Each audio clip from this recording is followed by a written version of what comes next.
नमस्कार, मैं हूं अमृता निमेश जैन और आप देख रहे हैं आदि टीवी। बुलेटिन की शुरुआत करेंगे इस वक्त की बड़ी खबर के साथ, जो कि भोपाल से मिल रही है। शिवराज कैबिनेट की आज बैठक होने जा रही है सुबह 11:30 बजे।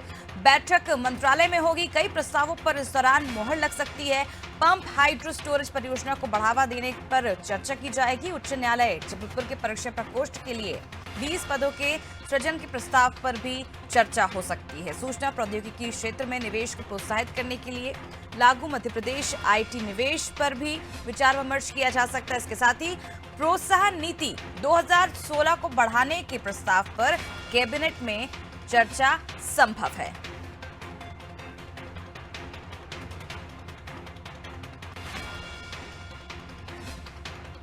तो हर मंगलवार शिवराज की कैबिनेट होती है और आज शिवराज कैबिनेट की बैठक होने जा रही है। सुबह 11:30 बजे मंत्रालय में बैठक शुरू हो जाएगी। कई प्रस्तावों पर इस दौरान मोहर लग सकती है। पंप हाइड्रो स्टोरेज परियोजना को लेकर बढ़ावा देने के लिए इस दौरान चर्चा होगी। उच्च न्यायालय जबलपुर के परीक्षा प्रकोष्ठ के लिए 20 पदों के सृजन के प्रस्ताव पर भी विचार विमर्श किया जा सकता है। इसके साथ ही सूचना प्रौद्योगिकी क्षेत्र में निवेश को प्रोत्साहन करने के लिए लागू मध्य प्रदेश आईटी निवेश को लेकर भी बातचीत हो सकती है। प्रोत्साहन नीति 2016 को बढ़ाने के प्रस्ताव पर कैबिनेट में चर्चा संभव है।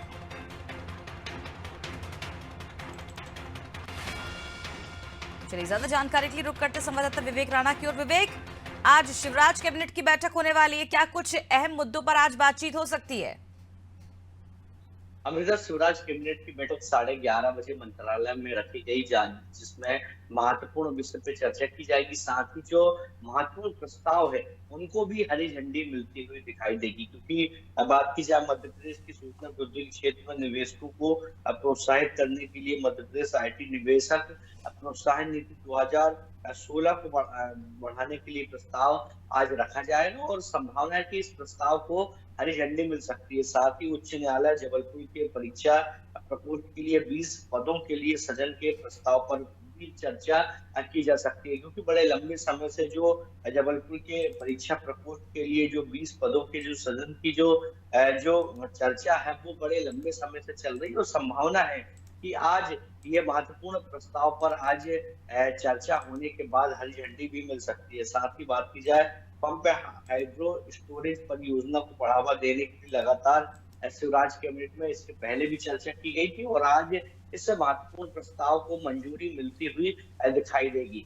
साथ ही मध्य प्रदेश में जिस प्रकार से प्रदेश सरकार द्वारा 5 फरवरी से विकास यात्रा निकाली गई है, पूरे मध्य प्रदेश पर हर जिले हर तहसील स्तर पर जो विकास यात्रा है वो निकलती हुई दिखाई दे रही, तो उसको लेकर भी कैबिनेट के पहले चर्चा की जाएगी और चर्चा करने के बाद तमाम प्रभारी मंत्री और कैबिनेट मंत्री को निर्देश भी मुख्यमंत्री दे सकते हैं, क्योंकि मुख्यमंत्री ने इसके पहले भी कई बार विकास यात्रा को लेकर प्रभारी मंत्री और कैबिनेट के तमाम मंत्रियों को निर्देश भी दिए थे कि वह अपने क्षेत्र पर ज्यादा से ज्यादा समय दे और जो विकास कार्य रुके हुए हैं उनको जल्द से जल्द करे, क्योंकि 5 फरवरी से जब विकास यात्रा का शुभारंभ किया गया था तो मध्य प्रदेश के अलग अलग जिलों में कई विधायक, सांसद और जो प्रभारी मंत्री है उनके द्वारा जो शुभारंभ है, रोड निर्माण की बात की जाए या तमाम विकास कार्यों के निर्माण की बात की जाए और शुभारंभ की बात की जाए, तो कहीं ना कहीं शुभारंभ देखने को मिलता हुआ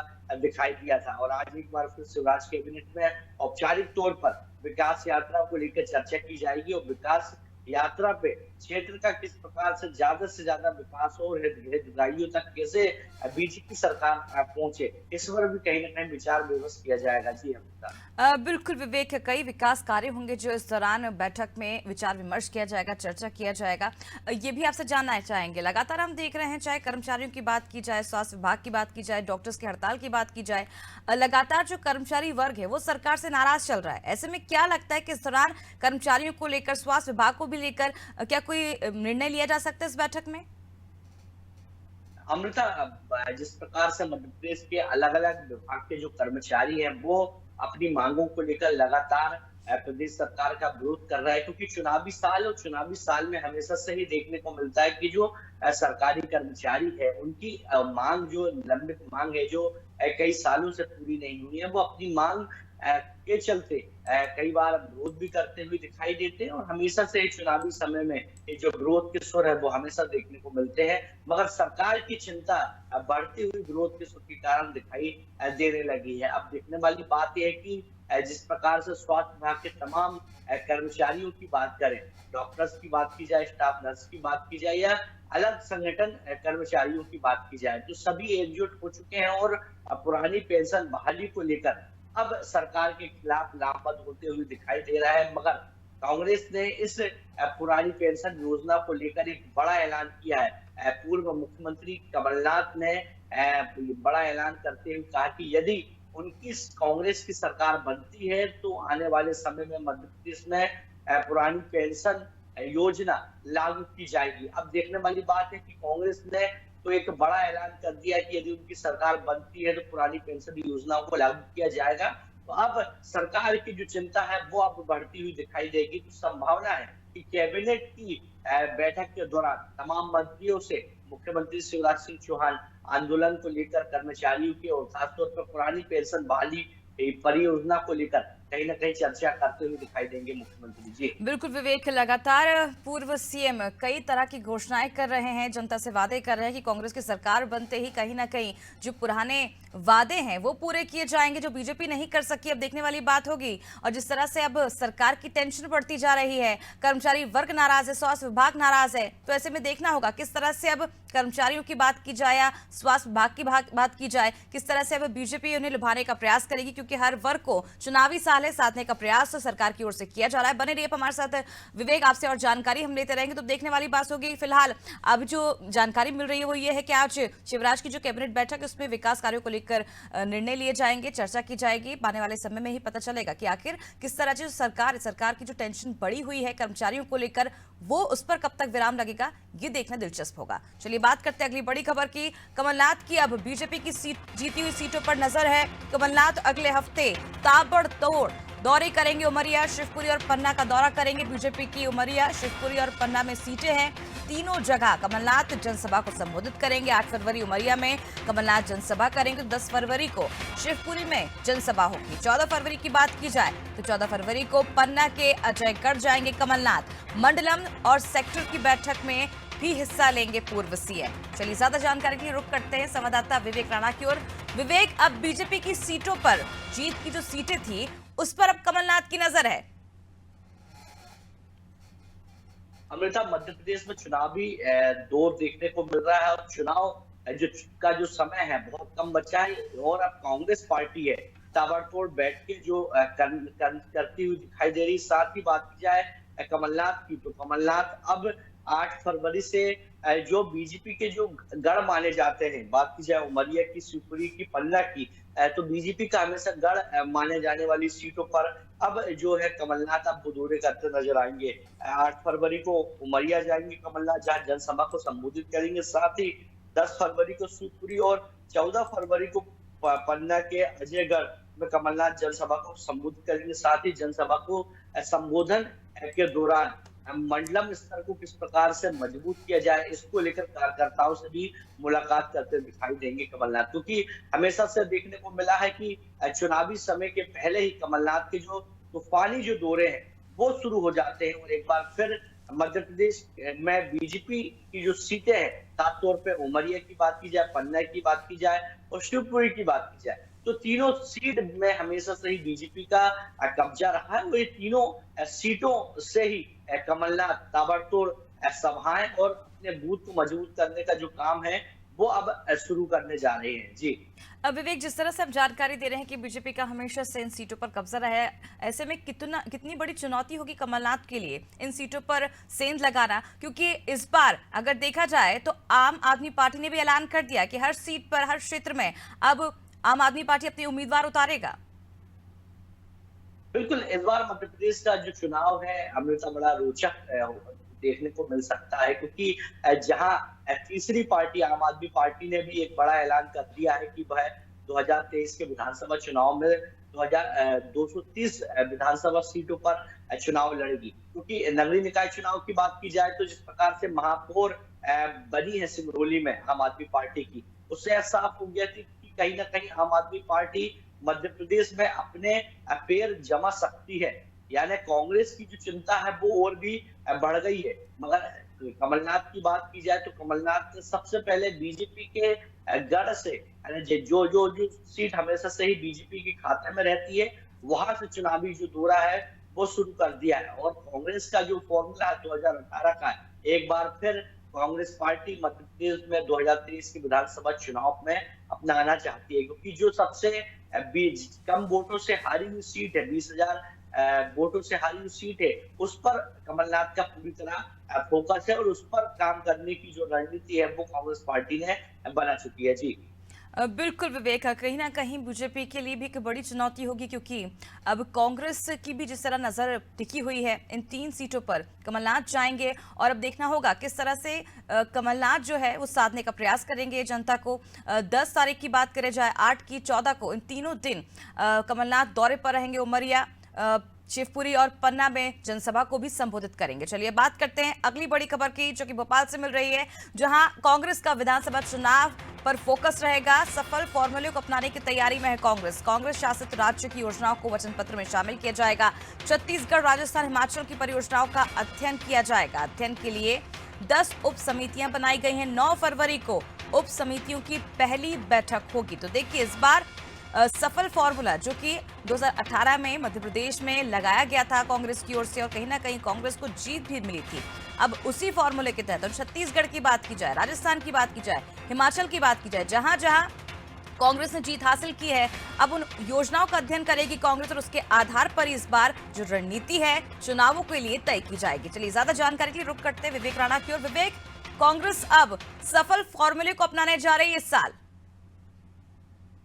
बिल्कुल अमृता, कांग्रेस पार्टी किसी प्रकार की चूक नहीं करना चाहती, जिसके चलते जो राज्य में कांग्रेस पार्टी की सरकार है, राजस्थान, छत्तीसगढ़ और हिमाचल की बात की जाए, तो जहां पर कांग्रेस पार्टी की सरकार है वहां के तमाम योजनाओं को अब कांग्रेस पार्टी अपने वचन पत्र पे शामिल करने वाली है, जिसके लिए उप समिति भी बनाई गई है, जिसको लेकर लगातार जो अध्ययन है वो चल रहा है। 9 फरवरी को बैठक होगी जहां पर निर्णय लिया जाएगा कि कौन कौन सी योजनाओं को वचन पत्र पे रखना है। क्योंकि छत्तीसगढ़ की बात करें तो छत्तीसगढ़ में तमाम जो योजना है वो चलाई जा रही है। इसी प्रकार हिमाचल पे अभी कुछ महीने पहले सरकार बनी है और राजस्थान में कांग्रेस की सरकार है।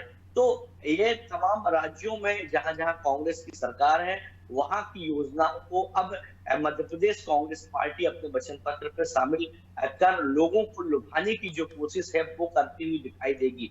क्योंकि 2018 के विधानसभा चुनाव में जिस प्रकार से कांग्रेस पार्टी ने दम भरा था और कहीं ना कहीं सरकार भी बनी थी, मगर किसी कारणवश सरकार केवल 15 महीने के बाद गिर गई थी। मगर एक बार फिर कांग्रेस पार्टी 2018 के फॉर्मूले को एक बार फिर अपनाना चाहती है और कांग्रेस पार्टी के तमाम वचन पत्रों में ऐसी योजनाओं को लाना चाहती है जो कांग्रेस शासित राज्यों से होकर आई, तो उनको एक उदाहरण देने में कहीं ना कहीं एक सहूलियत होती हुई दिखाई देगी। अब देखने वाली बात है कि दोनों ही पार्टी, कांग्रेस पार्टी और बीजेपी पार्टी, दोनों ही पार्टी लोगों को लुभाने के लिए वोट बैंक को साधने की जो कोशिश है वो अभी से शुरू हो गई है। जी बिल्कुल विवेक, देखने वाली बात होगी जिस तरह से अगर हम बात करें छत्तीसगढ़, राजस्थान, हिमाचल की योजनाओं का जिस तरह से अध्ययन करेगी अब कांग्रेस, जहां जहां जीत दर्ज की जिन राज्य में, उसका अध्ययन करके उस फॉर्मूले को अब मध्य प्रदेश में अपनाया जाएगा। और अब देखने वाली बात होगी कि आखिर क्या वो फॉर्मूला मध्य प्रदेश में काम करेगा या नहीं, ये आने वाले वक्त में ही साबित हो पाएगा। चलिए बात करते हैं अगली बड़ी खबर की, जहां डॉक्टर्स आज यात्रा निकालने जा रहे हैं। डॉक्टर्स चिकित्सक बचाओ यात्रा निकालेंगे। काम बंद को लेकर आज फैसला ले सकते हैं। भोपाल में यात्रा का समापन होगा। समापन के आंदोलन आगे बढ़ाने का को लेकर भी फैसला किया जाएगा। डीएसपी पुरानी पेंशन बहाली को लेकर आंदोलन किया जाएगा। काम में अधिकारियों की दखलंदाजी को लेकर भी आंदोलन होगा। तो इस वक्त की बड़ी खबर आपको बता रहे हैं, डॉक्टर्स की चिकित्सक बचाओ यात्रा का आज समापन होने जा रहा है और आज समापन के आंदोलन को देखते हुए ये भी निर्णय लिया जाएगा कि हड़ताल आगे बढ़ाई जाएगी या फिर नहीं। चलिए ज्यादा जानकारी के लिए रुक करते संवाददाता विवेक राणा की ओर। विवेक, आज डॉक्टर्स की चिकित्सक बचाओ यात्रा का समापन होगा भोपाल में, और ऐसे में क्या लगता है आने वाले दिनों में एक बार फिर डॉक्टर्स हड़ताल पर जा सकते हैं? मध्य प्रदेश के डॉक्टर्स जो हैं वो लगातार चिकित्सक यात्रा के दौरान प्रदेश सरकार का विरोध कर रहे हैं। उनका साफ तौर पे कहना है कि उनकी जो मांग है, साफ तौर पे बात की जाए पुरानी पेंशन बहाली सहित तमाम कई ऐसी मांगे हैं जिसको लेकर पूरे मध्य प्रदेश में जो डॉक्टर हैं वो यात्रा निकाल रहे हैं। और आज राजधानी भोपाल पे डॉक्टर्स यात्रा का समापन है, जिसके बाद जो डॉक्टर हैं वो कहीं ना कहीं फैसला लेंगे कि मध्य प्रदेश पर उनका जो आंदोलन है वो जारी रहेगा या नहीं। क्योंकि डॉक्टर्स की बात की जाए तो पुरानी पेंशन बहाली से तमाम ऐसी जो मांगे हैं जिसको लेकर लगातार जो डॉक्टर हैं वो कई बार विरोध करते भी नजर आए थे, मगर इस बार डॉक्टरों के साथ स्टाफ नर्स और स्वास्थ्य विभाग के तमाम जो कर्मचारी हैं, अलग अलग विभाग के जो कर्मचारी हैं वो भी विरोध करते हुए दिखाई देंगे। तो कहीं ना कहीं स्वास्थ्य व्यवस्था मध्य प्रदेश की चरमराती हुई दिखाई देने वाली है। अब देखना होगा कि प्रदेश सरकार स्वास्थ्य व्यवस्थाओं को दुरुस्त करने को लेकर डॉक्टरों की जो मांग है वो कब तक पूरी करते हैं, क्योंकि अब जो डॉक्टर्स ने यात्रा निकाली है उसका आज समापन है। और साथ ही स्वास्थ्य विभाग के अलग अलग विभाग के जो कर्मचारी हैं उनका संगठन भी अब डॉक्टर्स को समर्थन कर रहा है और सभी संगठन मिलकर अब प्रदेश सरकार का विरोध करते दिखाई देंगे। जी बिल्कुल विवेक, देखने वाली बात होगी आखिर सरकार कब तक डॉक्टर्स पर ध्यान देते, क्योंकि लगातार डॉक्टर्स जो हैं वो हड़ताल कर रहे हैं, यात्रा निकाल रहे हैं। देखने वाली बात होगी कब सरकार इनकी सुध लेती है और जो इनकी मांग है कब तक पूरी होती है। चलिए बात करते हैं मौसम की। एक बार फिर मध्य प्रदेश में कड़ाके की ठंड से राहत मिली है। अगले कुछ दिन और ठंड से राहत रहेगी, लेकिन 9-10 फरवरी से एक बार फिर कड़ाके की ठंड पड़ने के आसार व्यक्त किए जा रहे हैं। फरवरी महीने में पारे में उतार चढ़ाव बना रहेगा। प्रदेश में न्यूनतम तापमान 5 डिग्री से ऊपर नर्मदापुरम में सबसे कम रहा है, 6.6 डिग्री रिकॉर्ड किया गया है। सबसे ज्यादा न्यूनतम तापमान सागर में दर्ज किया गया, 15.8 डिग्री सेल्सियस दर्ज किया गया। अब देखने वाली बात होगी आने वाले दिनों में ठंड से राहत मिलती है या फिर ठंड और बढ़ सकती है। चलिए ज्यादा जानकारी के लिए रुख करते संवाददाता विवेक राणा की ओर। विवेक, फिलहाल ठंड से मध्य प्रदेश वासियों को राहत है, लेकिन अनुमान लगाया जा रहा है कि आने वाले दिनों में एक बार फिर ठंड अपनी वापसी करेगी। बिल्कुल, मध्य प्रदेश वासियों को अभी ठंड से राहत है और मध्य प्रदेश का जो तापमान है वो सामान्य दर्ज किया जा रहा है। रात के तापमान की बात की जाए, दिन के तापमान की बात की जाए तो दोनों ही जो तापमान है वो सामान्य है। मगर मौसम विभाग ने जिस प्रकार से नया सिस्टम दक्षिण विक्षोभ बनने की संभावना जताई, जिसके कारण जो मध्य प्रदेश में 9 तारीख के बाद से मौसम में बदलाव देखने को मिलेगा और करीब 2 से 3 दिन तक मध्य प्रदेश में कड़ाके की ठंड पड़ने के आसार जताए जा रहे हैं। साथ ही मौसम वैज्ञानिकों का कहना है कि जिस प्रकार से कड़ाके की ठंड पड़ेगी, वहीं मध्य प्रदेश के अलग अलग जिलों में शीतलहर चलने की भी संभावना है, क्योंकि लगातार दक्षिण विक्षोभ की बात की जाए या उत्तर भारत की बात की जाए तो लगातार नया जो सिस्टम है मौसम का वो बन रहा है, जिसके कारण मध्य प्रदेश में ठंडी हवाओं का जो रुख है वो देखने को आने वाले समय में मिल सकता है। जी बहुत बहुत शुक्रिया विवेक, तमाम जानकारी थी। तो बता दें फिलहाल ठंड से मध्य प्रदेश वासियों को राहत है, लेकिन आने वाले दिनों में एक बार फिर ठंड वापसी कर सकती है। 9-10 फरवरी से कड़ाके की ठंड पड़ने का अनुमान मौसम वैज्ञानिकों ने जताया है। फिलहाल मेरे साथ इस वक्त की बुलेटिन में इतना ही। आप देखते रहे नादी टीवी। नमस्कार।